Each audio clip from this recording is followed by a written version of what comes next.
Certains constructeurs proposent actuellement des transmissions combinant des éléments hydrauliques avec des organes mécaniques afin d'obtenir une variation continue de la vitesse sans pertes excessives.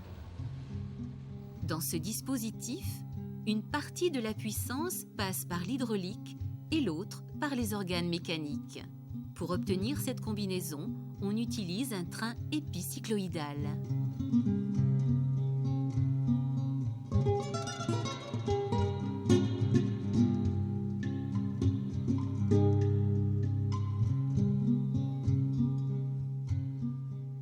Dans le train épicycloïdal, le mouvement du moteur arrive par le porte-satellite. Le planétaire est relié aux roues. En faisant varier la vitesse de rotation de la couronne, on modifie le rapport de transmission. Dès que la couronne est bloquée, il y a multiplication du mouvement. La vitesse du planétaire est maximum. Lorsque la couronne tourne dans le même sens que le porte-satellite, le rapport de transmission diminue. Le planétaire ralentit proportionnellement à l'augmentation de la vitesse de la couronne. Cette augmentation de la vitesse de la couronne entraîne un ralentissement du planétaire jusqu'à son arrêt.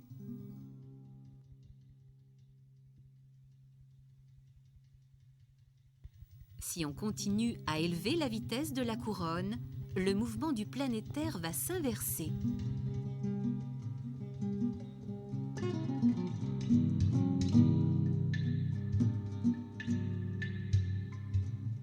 Pour cette grande variation de régime de la couronne, on utilise une transmission hydraulique, reliant celle-ci à la sortie du mouvement après le planétaire.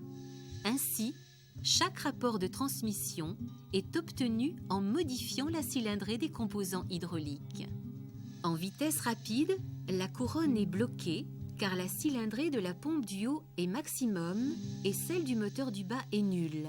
Il n'y a pas de circulation d'huile. Le moteur hydraulique tourne dans le vide. Le véhicule se déplace rapidement. Si on augmente la cylindrée du moteur du bas, l'huile circule entre les composants hydrauliques. La couronne se met à tourner d'autant plus vite que la cylindrée augmente, et ceci jusqu'au maximum de la cylindrée du moteur. Le véhicule ralentit. Ensuite, la cylindrée de la pompe du haut diminue, ce qui a toujours la même conséquence, c'est-à-dire d'augmenter la vitesse de la couronne et donc de réduire la vitesse du véhicule. Quand la cylindrée de la pompe est nulle, la circulation d'huile est interrompue. Dans ce cas, le moteur est bloqué et c'est la pompe qui tourne librement. Le véhicule est à l'arrêt. Lorsqu'on incline la pompe du haut dans l'autre sens, le flux d'huile s'inverse et les deux composants se mettent à tourner en sens opposé. La vitesse de la couronne augmente. Le véhicule se déplace en marche arrière.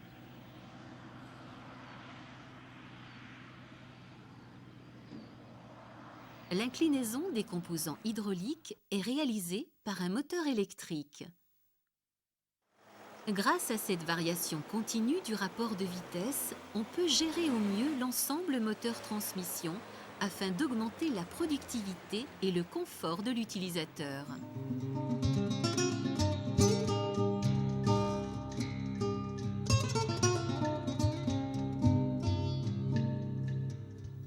Dans le cas d'une transmission à variation continue, l'unité de traitement commande le rapport de vitesse, c'est-à-dire l'inclinaison des composants hydrauliques grâce à un moteur électrique. Plusieurs capteurs à effet Hall contrôlent la vitesse de rotation des différents arbres. À l'aide d'un levier de commande, le conducteur contrôle la transmission pendant le travail. L'utilisateur dispose aussi d'un terminal de visualisation où il est possible, grâce à des molettes, de paramétrer le système.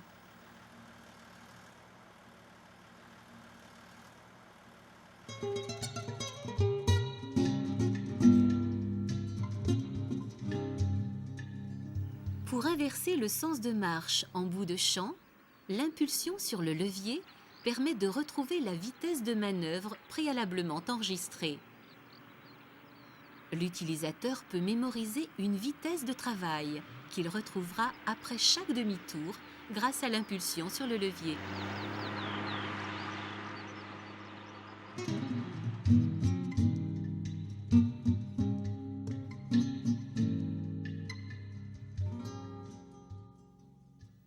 Grâce à la variation continue, le rapport de transmission peut être automatisé.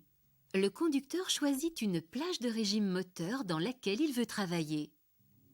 L'unité de traitement surveille en permanence le régime de rotation du moteur et le compare à l'information appelée consigne donnée par le capteur placé sur la pédale d'accélérateur. Si on dépasse la plage de régime fixée par l'utilisateur, l'automatisme fait varier le rapport de la transmission. Si le régime chute, l'unité de traitement commande la modification de la cylindrée des composants hydrauliques pour réduire la vitesse d'avancement. Le moteur reste dans la plage de régime fixée par l'utilisateur.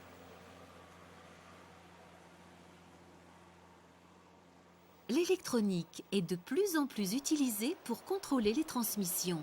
Ces systèmes permettent une meilleure gestion de l'ensemble moteur-transmission, surtout sur les boîtes à variation continue.